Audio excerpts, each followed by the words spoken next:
Hej, jeg hedder Martin Elsmann, og jeg skal i den her video fortælle jer lidt om rekursive sumtyper.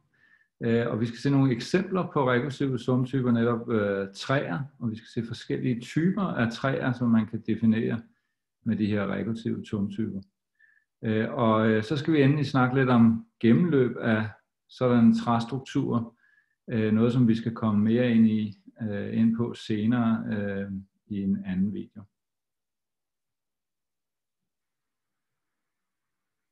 Lad os først se et eksempel på en rekursiv sumtype.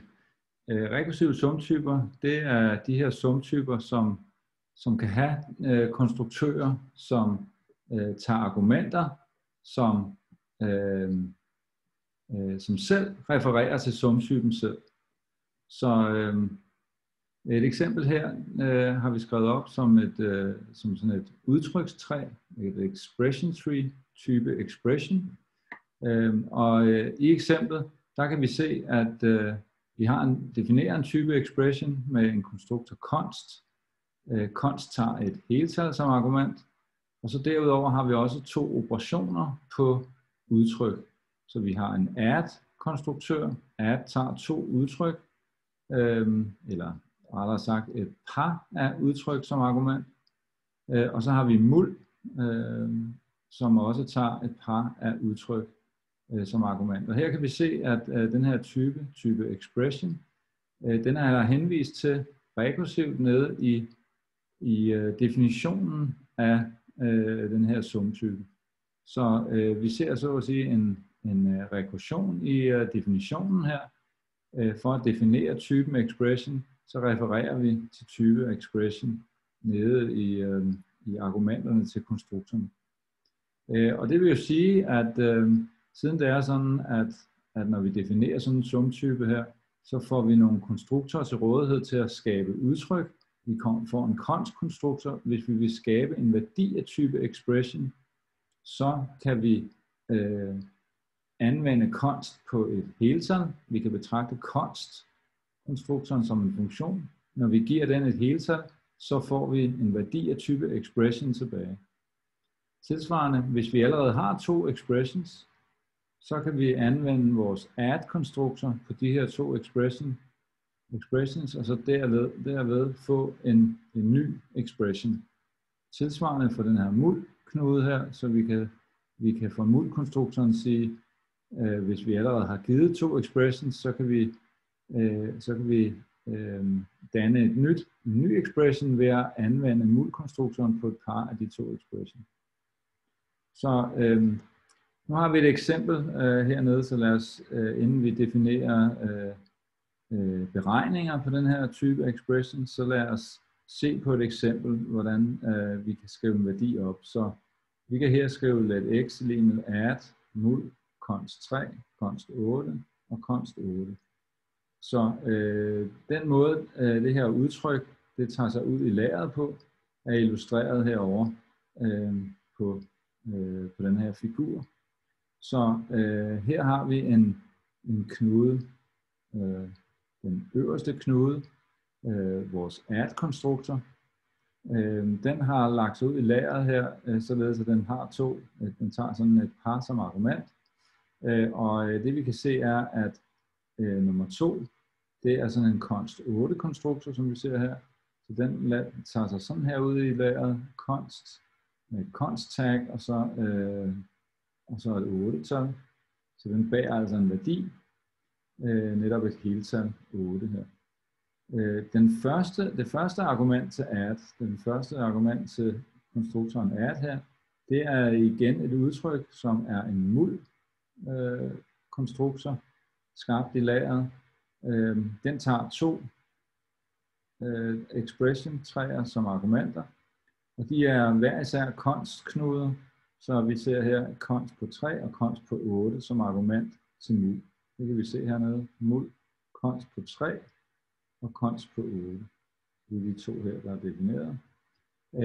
Så nu kan vi altså så få den værdi, som svarer til hele knuden her. Den er repræsenteret i lageret, som det er vist i den her tegning. Nu kan vi jo så, når vi har sådan en algebraisk, eller sådan en sumtype her, en algebraisk datatype, som det også hedder, der kan vi så definere rekursive funktioner over denne her type. Og det man gør for at gøre det, det er, at man definerer en rekursiv funktion som almindeligvis med let rek. Nu definerer vi en eval-funktion her, og ideen med eval er, at vi skal evaluere det her expression-træ, altså det her udtrykstræ, som er specificeret ved hjælp af konstruktor. Og konkret set har vi jo vores værdi hernede. Den vil vi gerne have evalueret. Vi vil gerne have gange 3 og 8 sammen, fordi mul her står for, at vi vil multiplicere argumenterne. Og så vil vi gerne tage resultatet af den her multiplikation, og så lægge resultatet af det sammen med 8. Og det skulle gerne være vores samlede værdi, som det her udtrykstræ evaluerer til. Så lad os se, hvordan vi kan skrive sådan en evalueringsfunktion. Let rek eval på e, som er en expression. Det skulle gerne resonere et heltal. Nu kan vi bruge en match with konstruktion på værdier af type expression her. Så vi matcher e på hvilken konstruktor vi har med at gøre. Og så har vi så 3 tilfælde. Vi har en const, vi har en add, og vi har en mul. Så i tilfældet for const, der er det så ideen, at der har vi jo adgang til lige præcis den værdi, som const-konstruktoren bærer på. Værdien her bærer i sig. Det er et heltal, så det er det heltal, vi så resonerer. Og vi kan se, at det passer med, at const tager et heltal, og vi skal resonere et heltal fra vores eval-funktion. Så husk på, vores match with konstruktion tager en pattern på venstre side, hvor vi så får destrueret den værdi, der bliver matchet, og vi får bundet argumentet til denne her variabel, som er givet her på venstre side. Den variabel den kan vi så bruge på højre side, og på den måde referere til værdien, der er til stede inde i argumentværdien. I tilfældet af, at det er en add-knude, der har vi både et A og et B-udtryk, og for at vi skal, når vi har at gøre med add, så vil vi jo gerne lægge værdierne sammen, men vi kan ikke bare lægge A sammen med B. Vi bliver nødt til først at evaluere A og evaluere B, fordi A og B er hver især udtryk. Så vi kalder rekursivt et valg på A og et valg på B, og resultatet vi får tilbage af hver af de to kald, dem lægger vi sammen. Så får vi så et heltal. Så hver af de her kald returnerer et heltal, og vi kan så bruge plus for derved at skabe et nyt heltal, og det kan vi returnere fra et valg. Tilsvarende for mul, vi evaluerer de to underudtryk, som vi kan kalde dem, og så ganger vi resultaterne sammen. Får igen et heltal, som vi så kan returnere. Vi kan tjekke nu, at alle grenene i vores match with konstruktion, alle vores match cases, de resonerer et heltal. Og så kan vi så skrive ud, og hvis vi prøver at gætte os til, hvad det skulle køre til her, så vil vi jo sige, at vi får gange 3 og 8 sammen. Vi får gange vores tretal her sammen med 8. Det giver så, det skulle så gerne give 24. Og så får vi så lagt 8 til. Så derfor så skulle vi gerne få skrevet ud på skærmen et valg af altså x er lige med 32.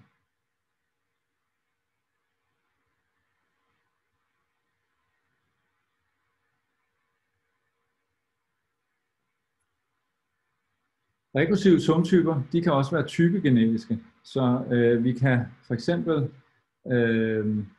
definere typen på et træ, og så kan vi så bruge den her trætype her til at bære på indhold af forskellige typer. Og vi kan en gang for alle definere forskellige operationer på træerne, og således så vil vi kunne danne noget genbrugelig kode, som vi kan bruge i forskellige sammenhænge. Så hvis vi starter med at snakke om et specielt form for træ her. Her har vi en trætype. Ideen her er for trætypen, at vi har at gøre med træer heroppe. Træer, som bærer information i dens blade. Og hvor vi så har forgreninger med sådan en trækonstruktor her. I det hele taget så har vi at gøre med to konstruktorer, leaf og tree. Tree den laver forgreninger, og leaf det er så et blad. Og her har vi så den her information, der bliver gemt i bladene. Og den information vi gemmer, den typen på den information, den har vi så båret op i typen for træet, således at vi ved, hvis vi har at gøre med et heltalstræ, altså et int tree, så ved vi, at der er heltal i alle bladene. Hvis vi har et string tree, så ved vi, at der er strenge i alle bladene. Men læg mærke til, at der sidder ikke noget information i vores tree-konstruktor. Så det sidder altså kun nede i bladene, informationen. Her i træet, der specificerer vi bare rekursivt, at vi igen har et alpha tree, et venstre træ, og så har vi et højre træ. Det venstre træ her, og det højre træ her. Ja. Nu kan vi så skrive genbrugelig kode. Her har vi et eksempel, hvor vi laver en funktion depth. Og funktionen depth, den skal så tage et alpha tree. Ideen er her, at den her depth-funktion, den skal kunne tage vilkårlige træer som argumenter med vilkårlige typer af information gemt i træknuderne. Og vores depth-funktion skal returnere et heltal, som er dybden på træet. Og dybden af træet er defineret som den maksimale dybde, på den måde, at et bladknude har dybde 1, og et træknude, den har så, den bidrager så med et enkelt, det er altså så 1 plus, og så det maksimale af dybden af undertræerne. Så det er altså defineret ved en match case, hvor vi matcher på træet T, som vi får som argument. Og vi har så to cases. Hvis det er et leaf, så ser vi bort fra informationen, der er gemt i bladet, og returnerer et heltal. Hvis det er en træknude med to undertræer, så siger vi så, at dybden er 1 plus, og så er det maksimale af dybden af de to undertræer. Okay, så max her er defineret som, at den tager to heltal og returnerer det største af de to heltal. Så depth af T1 returnerer et heltal, depth af T2 returnerer et heltal, og så kan vi tage max af dem, og så lægger vi så 1 til. Så har vi så dybden af det træ. Så ligesom vi kan skrive generisk genbrugelig kode, så kan vi altså også stadigvæk skrive funktioner, som virker på typespecialiserede træer. Altså træer, som har specifikke typer af værdier i knuderne, eller i bladene. Så her er en funktion sum, som tager et heltalstræ som argument og returnerer et heltal. Det heltal, der bliver returneret, det er så summen af alle de heltal, der sidder i bladene i et træ. Så hvordan definerer vi den? Det kan vi gøre igen med sådan en match with konstruktion. I tilfældet af, at vi har at gøre med et blad x, leaf x, så returnerer vi x, summen af alle bladene, som er et bladknude med et heltal x, det er jo netop x selv. Hvis vi har en træknude med to undertræer, så må det så være summen af T1 plus summen anvendt på T2. Så lægger vi det, altså, hvor vi har lagt summen af de to undertræer sammen. Så på den måde, så kan vi så kalde sum på konkrete træer, som vi har dannet på forskellige vis. Så lad os se lidt videre på sådan nogle træer med værdier i bladene. Vi har igen vores type her, ligesom vi så den før. Og så kan man så spørge sig lidt selv om, hvad kan man bruge den her slags træer til. Så lad os, for at give et motiveret eksempel her, så lad os prøve at se på følgende kode her. Så her er noget kode, som prøver at sætte en masse strenge sammen. Faktisk så er det en rekursiv funktion her, letRecLoop. Det tager et tal som argument, og funktionen er defineret sådan, at hvis i er mindre end 1, så returnerer den tomme streng. Ellers så returnerer den resultatet af at loope på i minus 1. Og så bruger den strengsammensætning, hvor den tager tallet i, som man har fået med som argument, og altså den danner en ny streng, som er den streng, der returnerer sig loop i minus 1. Og så den streng, som er dannet ved at lave tallet i om til en streng. Vi har netop en funktion string her, som kan tage en vilkårlig type, og så danne en streng repræsentation af typen. Så for et tal, så vil det blive tallet repræsenteret som en streng. Det, der er interessant her, er, at når vi kalder den her funktion loop på 50.000, så får vi lavet rigtig meget arbejde. Faktisk er det sådan, at vi får lavet så mange strengkonkateneringer, og det er rigtig, rigtig dyrt. For hver gang vi laver en strengkonkatenering, netop den her konkatenering her, så vi sætter to strenge sammen, netop den streng, der er resoneret her med denne her streng, så skal vi danne en ny streng. Så lad os se problemet i et lidt simplere tilfælde her. Så hernede har vi en problematisk strengkonkateneringsudtryk, hvor vi sætter 3 strenge sammen. Og det har vi gjort ved, at vi har til at starte med, så laver vi strengen med hello, og så sat sammen med et mellemrum. Og så derefter, så laver vi så en streng, som er dannet ved, at vi sætter resultatet af den første streng sammen med world. Så som vi kan se, så for at i første omgang, så har vi brug for at skabe plads i lageret til en ny streng, som netop indeholder ikke kun 5 karakterer fra vores hello-streng, men faktisk 6 karakterer. Vores hello-streng plus den tomme streng. Så måden det her virker på, det er, at vi først får allokeret plads i lageret til 6 karakterer. Og så kopierer vi fra den første streng H'et ind i den nye streng, E'et ind i den nye streng, L'et igen, O'et, og så den tomme, kopierer vi så fra den næste streng her, den tomme, eller mellemrummet her, som bliver sat ind her. Så vi får vores hello-streng med et mellemrum også på.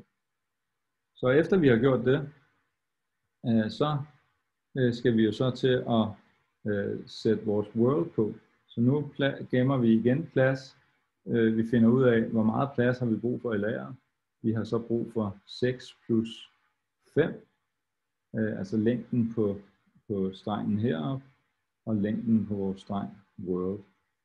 Så det er, når vi skal sætte, når vi laver denne her strengkonkatenering.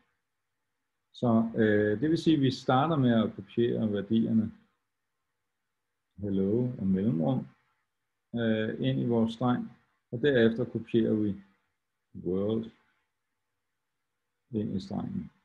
Så nu får vi så defineret vores nye streng, som har de her 11 karakterer. Så det, der er interessant at se her, er, at vi får altså kopieret hello-karaktererne 2 gange i det her udtryk. Først til at danne den første streng, og derefter igen for at danne den næste streng.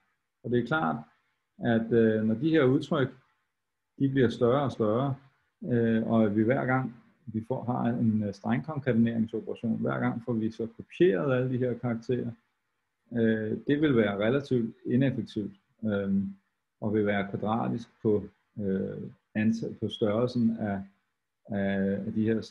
den her streng, der bliver bygget op. Det er arbejde, vi skal lave, fordi i gennemsnit får vi jo kopieret hver eneste streng, hver eneste karakter n gange. Og hvis der er n karakterer, så kan det blive kvadratisk. Så det er et problem, som vi jo selvfølgelig ser i vores eksempel heroppe med vores loop-funktion, at vi får kopieret de første tal her en masse gange, før det er, at vi får sat de større tal om bagpå. Og så sidst har vi jo fået kopieret en masse karakterer for at skabe en masse strenge i lageret. Det er jo relativt uhensigtsmæssigt, og i stedet så kan vi bruge vores træer til meget hurtigt at sætte to udtryk sammen, sætte to værdier sammen, som hver især repræsenterer en streng, ved at bruge vores tree node.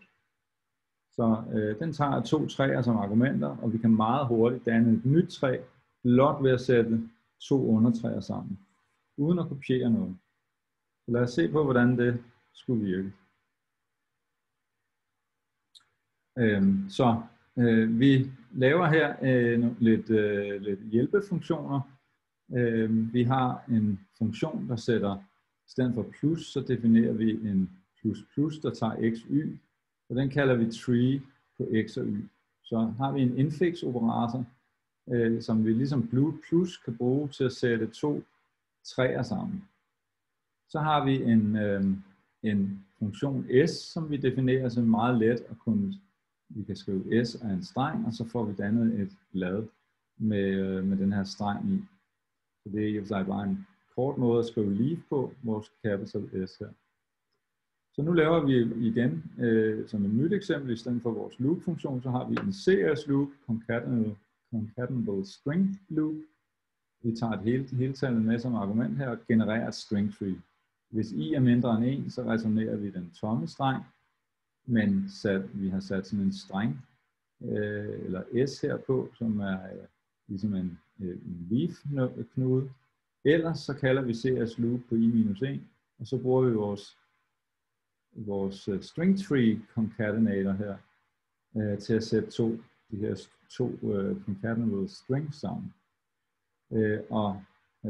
Det vi sætter bagpå her, i stedet for bare at sætte i på, eller stringer i, så kalder vi s af stringer i. Sætter på. Så nu kan man så skrive ud en concatenable string s af numbers from 1 to 50,000, og så sætter vi CS loop på 50.000 på. Og nu kan vi så definere en gang for alle, når vi har et helt træ, så kan vi så lave en flatten-funktion. Og den her flatten-funktion, det er så ideen, at den skal være meget mere effektiv end den og skal lave meget mindre arbejde, end hvis vi i vores loop-funktion konkatenerede alle strengene. Så det vi gør, det er, at vi definerer en funktion flatten, som tager en akkumulator, en liste som argument, og vores træ som argument. Akkumulatoren er til at starte med tom. Og så er ideen, at når vi kalder flatten, så på et træ her, så får vi så bare alle bladene tilbage i en rækkefølge, som gør det muligt, at når vi sætter den i listeelementer sammen, så får vi så at sige listet alle knuderne, eller alle bladene i den rigtige rækkefølge. Så vores flatten-funktion returnerer en liste, og det gør vi ved at lave pattern matching på værdien t her, vi har givet som argument. Hvis vi har at gøre med et leaf, så sætter vi s på akkumulatoren og definerer og returnerer det. Hvis vi har at gøre med en tree-knude, så kalder vi flatten rekursivt først på y, og så derefter kalder vi flatten med akkumulatoren returneret af flatten y, og så på x. På den måde så får vi så den første del af træet sat foran i vores resultatliste, der bliver returneret i sidste ende i vores akkumulator. Og nu kan vi så definere en toString-funktion, som kan tage sådan nogle string trees og returnere en streng meget hurtigt. Så vi har nemlig en indbygget funktion, string concat, som tager en liste af strenge, og den tager også en separator, en streng, som den vil sørge for at sætte ind imellem alle strengene. Og til den her brug, der har vi bare brug for, at den tomme streng bliver sat imellem. Så vi kalder flatten på vores string tree, får en liste tilbage af strenge, og så kan concat nu på en gang finde ud af, hvor meget plads har man brug for til at gemme resultatstrengen. Så i stedet for at konkatenere hele den her liste af ting parvis, så kan den løbe igennem, finde længderne af alle elementerne i listen.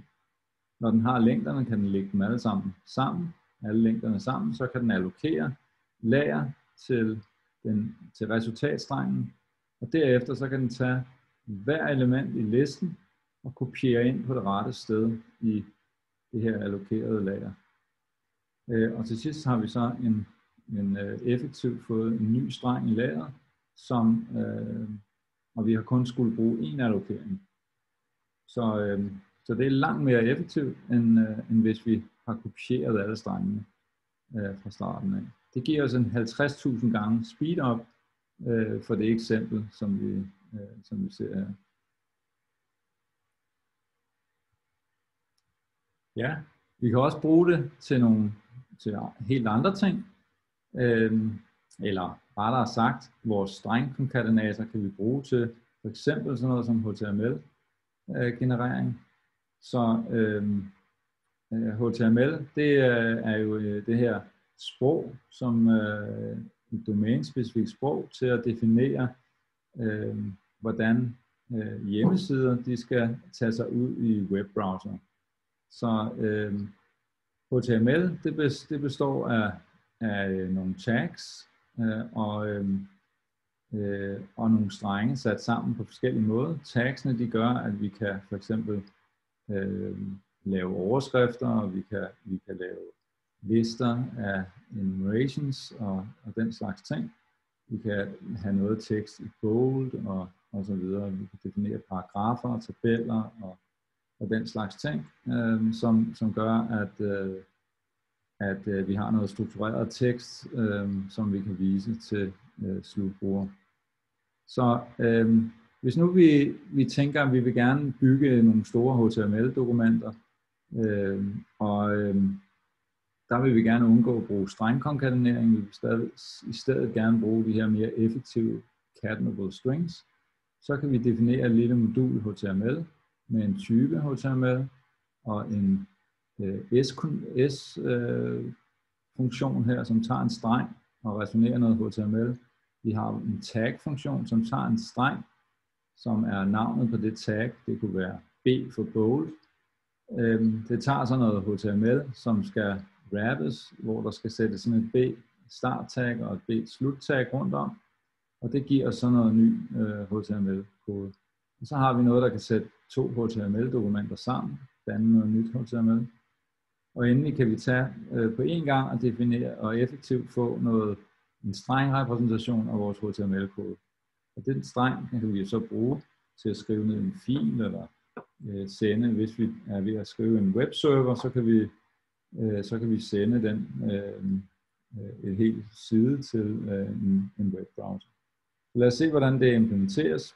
Vores type HTML er sådan et string tree, og vi har vores operationer fra før med S og vores ++-operator, infix-operator definition her. Og så har vi vores tag-funktion. Tag, den tager jo en streng og noget HTML og returnerer noget HTML. Og den måde, den er defineret på, det er, at vi først laver en streng, som er start-tagget på HTML-værdien. Sådan et start-tag, det er navnet på tagget T, som vi har fået som argument. Og så har vi sat mindre end større end rundt om, 2 strenge. Det har vi brugt almindelig strengkonkatenering til. Bare plus her. Og det wrapper vi så ind i en streng S. Så tager vi vores HTML, som vi har med som argumenter, og konkatter på med ++, vores effektive string tree konkatenering. Så sætter vi den her e på, og endelig sætter vi bagefter vores sluttag på. Og den måde det ser ud på, det er sådan en mindre en slash, og så navnet på vores tag, som vi har med som argument igen, og sluttag. Og det er egentlig det, der skal til.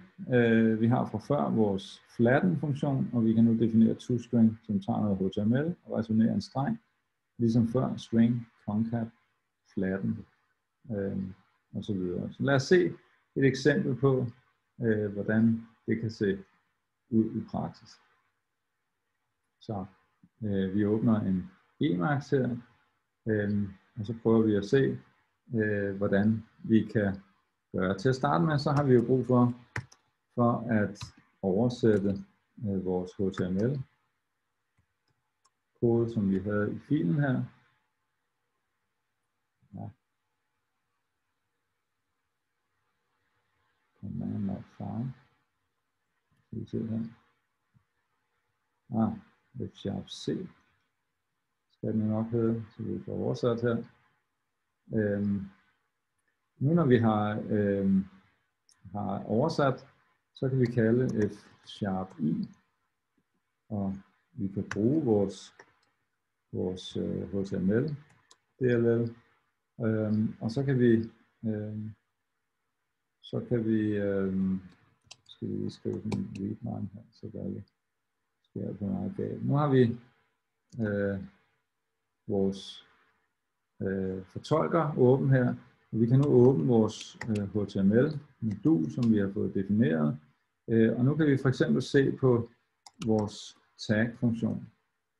Så tag-funktionen er noget, som så tager en streng og en string tree og returnerer et string tree.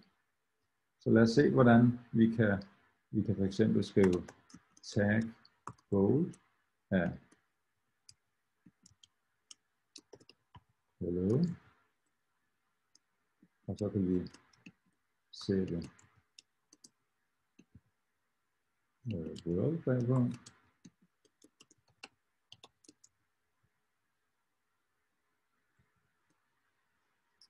Og vi får sådan en strengtræ tilbage. Og nu har vi jo heldigvis vores toString-funktion, som kan gøre, at vi på lidt bedre vis kan se, hvad det er, vores strengtræ repræsenterer. Så vi konverterer det til en streng, og nu kan vi så se, at vores tag-funktion på rette vis er sat B rundt om hello, og sat world for sig her, så den har hello world. Til det kan vi jo skrive funktioner, for eksempel, så vi kunne lave en page-funktion, som tager måske en heading og en body. Og så vil vi gerne sige, at det er et HTML. Og så har vi tag body, tag på 1, this og vores head. Og så kan vi sige, nu tager vi så bare den her body som argument. Nu har vi en funktion page. Vi kan kalde page på en streng my homepage. Og så kan vi jo så definere, nu vil vi sætte på, klar. Og når vi har kaldt den, så får vi en strengtræ tilbage. Nu kan vi så kalde toString på den, for at se, at vi faktisk får dannet vi nu har lavet en funktion, som vi kan kalde på forskellige argumenter, og dermed få skabt hjemmesider, som har det rigtige format, defineret af vores lille sprog her. Og vi ved, at vi har effektiv strengsammensætning, så vores funktionalitet vil virke effektivt. Ja. Lad os hoppe tilbage til vores slides her, som vi så før. Ja, vi så eksempler heroppe, nogle flere eksempler. Vi kan skrive nice world her, som vi så. Man kan bruge det, man kan lave noget endnu mere interessant kode til at lave forskellige funktioner ved at bruge F-sharps indbyggede listefunktioner, og vi kan lave en funktion, som tager en liste af heltal og returnerer noget HTML, som er repræsenteret, som tager sig ud som en bullet liste, en unordered list med list items, og så kan vi definere vores Fibonacci-funktion, og så kan vi lave et dokument, hvor vi først tager Fibonacci fra tallene fra 1 til 10, og så laver vi en side her, et HTML-dokument, som har et HTML-tag, et body-tag, og så en titel, fibs, og så har vi ellers listet vores int-items, vores fibs-items her. Så lad os se, hvordan det så tager sig ud her, efter lidt redigering i dokumentet, for at lave noget indrykning og så videre, så kan vi så se, at toString-doc giver følgende det her output her. HTML er rundt om body tags og fibs, og så har vi så vores unordered list med list items, som er de forskellige Fibonacci numbers. Og når vi viser det her kopierer det her hen i vores browser for eksempel, eller genererer en fil, som vi så kan kigge på igennem vores browser, så får vi noget, der tager sig ud sådan her med fibs og 1, 1, 2, og har vi så de forskellige Fibonacci-tal. Det er selvfølgelig let at konstruere alle mulige nye interessante kombinatorer, der kan bygge både tabeller og alt muligt andet. Vi kan også senere se på, hvordan man kan gemme den her HTML-kode i en HTML-fil ved at skrive til filer, eller for eksempel bruge det i en webserver, således at HTML-koden eller noget andet kode kan blive sendt til en webbrowser. Man kan også have andre typer af træer. Så de træer, vi har set indtil videre, der gemte vi værdierne i bladene. Nu vil vi se på, at man også kan have træer, hvor man har gemt værdierne i knuderne, i træknuderne, der hvor vi har forgreningerne. Så sådan en type, den skrives også ved hjælp af, det er også en rekursiv sumtype. Så vi har vores type alpha t her, kalder vi den, som er enten L eller en T of alpha t kryds alpha t. Så her har vi en lidt anden stil. I stedet for at skrive leaf ud og tree ud, så har vi bare brugt L og T, og vores trætype hedder bare T. Så det er en lidt mere præcis måde at skrive på, og det er alt efter brugen og hvordan man ønsker at gøre det. Her har programmøren altså valgt en meget præcis notation med meget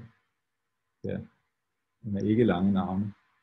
Så her har vi så en funktion, som som et eksempel kan opbygge et balanceret træ givet en liste. Så måden den funktion virker på, det er, at den kalder en split add funktion, som er tilgængelig i listebiblioteket. Den tager et antal elementer fra listen, et tal og en liste, og så returnerer den to lister. En, som indeholder listen fra 0 til det tal, der er givet, og så en liste, der indeholder resten af elementerne. Så split add returnerer to lister. Den kan man så lave pattern matching på. Hvis vi får to tomme lister tilbage, så returnerer funktionen her en bladknude uden information, kan man se. Der er ikke L her. Så er en konstruktor, der ikke tager nogen argumenter, så vi returnerer bare L. Det er det tomme. Det repræsenterer den tomme information her. Ellers så ved vi faktisk, at der vil altid være et element i den højre liste. Det skyldes, at vi har brugt heltalsdivision her, hvor vi har divideret længden på listen med 2. Det gør, at vi ved, at der altid vil være et element i højre træ, og det er muligt, at der ikke er nogen i det venstre. Eller den højre liste, det er muligt, at der ikke er nogen i det venstre liste. Men det vi så gør, det er, at vi kalder build rekursivt på L1, så sætter vi x ind, og så kalder vi build rekursivt på L2. Så vi kan mærke til her, at vi har taget hovedet ud af den liste, som er resoneret som det andet, altså det andet resultat af vores split-add-funktion. Så på den her måde, så får vi bygget et balanceret træ, så et træ, som har tilnærmelsesvis lige så mange blade på venstre siden, som det har på højre siden af vores træknude. Så spørgsmålet er så, hvad kan vi så bruge sådan et balanceret træ til? Og det vi vil se lige om lidt, det er her, at vi kunne for eksempel bruge det til at repræsentere mængder, og så kan vi bruge det til på den måde, hvis vi har mængder repræsenteret som sådan nogle balancerede træer, så vil vi hurtigt og effektivt kunne afgøre, om et element er i denne her mængde. Specielt hvis vi ved, at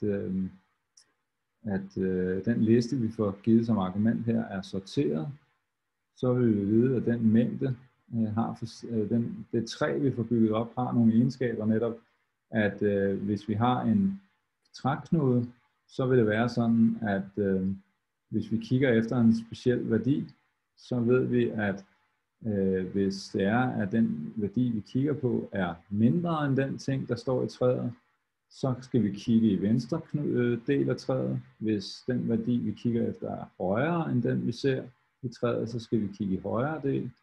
Og hvis værdien er lige med den, der står i træknuden, jamen så har vi fundet, at der er en værdi i den mængde repræsenteret ved træet. Så det kan vi definere.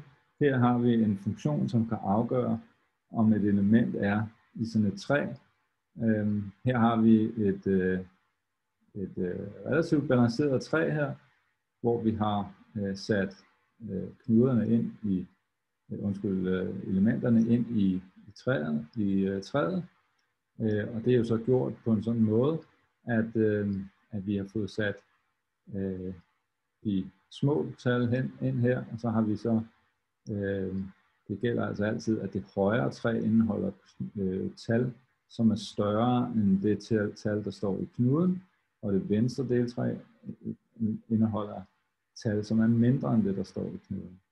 Så 4 her, alt hvad der er mindre end 4, står på venstre siden, alt hvad der er større end 4, står på højre siden, i det højre deltræ. Så den egenskab, den bruger vi så i vores mænd-funktion her. Vi tager et heltalstræ som argument, og så den værdi, vi kigger efter. Og det vi nu skal afgøre, det er værdien her V? Er der sådan en værdi V i det træ, vi kigger på? Altså er det et tal? Er det til stede i træet? Og i stedet for blot, at vi skal løbe alle elementerne igennem, nu kan vi så nøjes med at kigge ved brug af den information, vi har enten i det venstre eller højre deltræ, og det kan vi gøre rekursivt. Og af den grund kan vi bruge kun O-log-n operationer til at afgøre, om et element er i træet. Så vi bruger pattern matching her igen, match with-konstruktionen. Hvis vi er nået ned et sted, hvor vi møder L, så returnerer vi false. Værdien V er ikke i det deltræ eller træ her, som er repræsenteret ved værdien L. Hvis vi har at gøre med et T, så står vi med et venstre træ og et højre træ, og så en værdi X. Hvis V er mindre end X, så kalder rekursivt mænd i det venstre træ med V som argument. Hvis V er større end X, så kalder vi mænd rekursivt på det højre træ med V som argument. Og ellers så må det være tilfældet, hvis V hverken er mindre end eller større end X, så må det være fordi, at V er lige med X. Derfor returnerer vi true. Netop i det tilfælde har vi fundet, at værdien er i træet. Så det kan jo fint benyttes til de her repræsentationer af mængder. Men spørgsmålet er, hvilke begrænsninger den her simple sumtype har. Og det viser sig, at vi kan lave en masse operationer på træer, men vi har svært ved at lave specielle former for rebalancering effektivt. Og rebalanceringer, er specielt nyttige, hvis det er, at vi først begynder at slette elementer eller indsætte elementer i træet. Fordi det kan gøre, at vi ender op med at have en trærepræsentation, som ikke er balanceret. Og hele den her egenskab med at effektivt at kunne kigge og spørge om, hvorvidt et heltal er i mængden, den afhænger jo af, at træet er balanceret. Så vi kan definere en masse træoperationer, vi kan mappe, omforme data i bladene eller knuderne, det vil vi kunne skrive funktioner, der kunne, vi kan folde over alle altså akkumulere data i alle bladene eller i knuderne, forfra og bagfra osv. Der er mange muligheder. Vi kan indsætte i træet, vi kan slette elementer, vi kan måske rebalancere sådan nogle træer. Måske det er ikke helt så effektivt, men vi kan lave en liste af dem, og så kan vi bruge vores balance-funktion. Vores funktion, vi så defineret for lidt siden, den kunne vi så bruge til at rebalancere. Så endelig kunne man have funktioner til at pretty-printe træer, så de tog så ud synligt, så det var til at kunne se, hvad sådan et træ indeholder. Så der er en masse information. Hvis vi effektivt skal rebalancere, så er der altså en masse teori omkring, hvordan man kan gemme en lille smule ekstra information.